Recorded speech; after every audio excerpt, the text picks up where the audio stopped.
Everyone, if you are looking your career in SAP and you are working in a manufacturing company, so this video is for you, and this is for the beginner and the end user who was working in already implemented SAP or want to implement the SAP.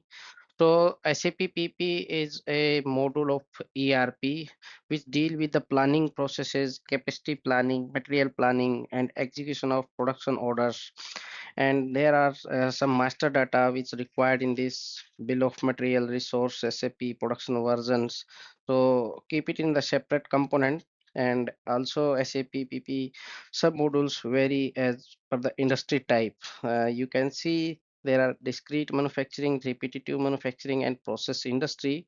So we will discuss in later videos about different industry type. So for this we just create a simple video. So next you see the key steps when we do any production executions. Once we run the MRP, then system asks us to convert plan order to production orders, issue the production orders, goods received, goods issue, production order confirmations. So later in this video, we will show how we perform all these key steps. So So to in this convert video, plan order to process order, we need to run a transaction COR7, press enter. Here we can input our plan order and partial quantity if we are not converting the whole plan order into a process order. Here we need to define already created process order in SAP PP system and then press enter. Here you can define the quantity, like today we are going to create a process order of 200, and start date end date we can mention when we are going to proceed, and we need to click on save. So order will be generated with the partial quantity before saving yes, and you see here system generate the process order. So to release the process order, because before releasing we cannot execute the production process. So for releasing the process order individually, we need to run a transaction COR2, and we can input our process order which we created in an earlier slide and press enter.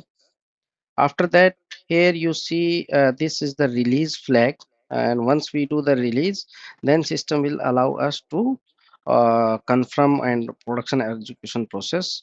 In operations, you can see what are the operations will be covered in this process order, and the material will be consumed. So you can check these details, and then you can simply release the process order and save.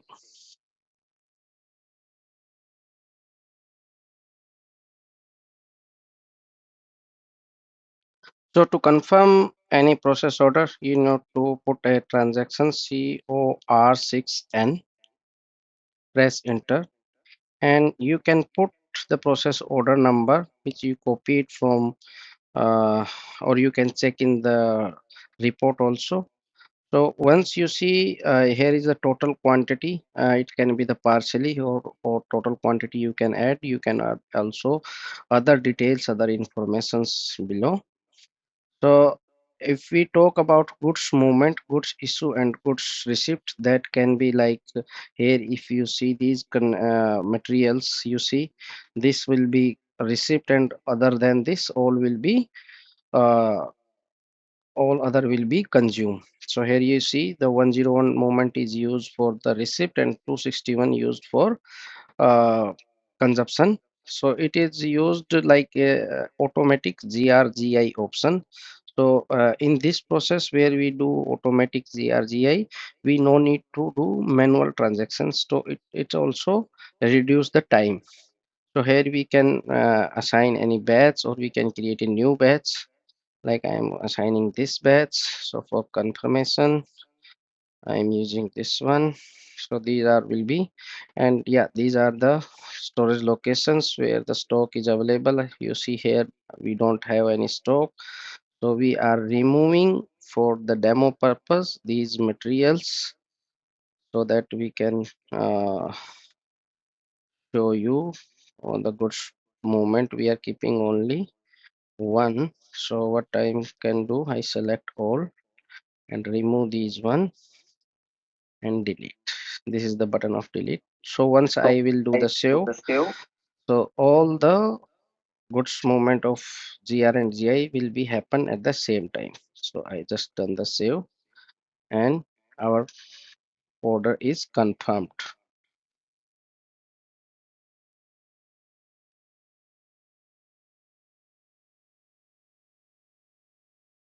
So keep connected on our channel, and we will create these videos in the future also. And if you like this video, kindly subscribe our channel also. So we will meet again with the different SAP knowledges.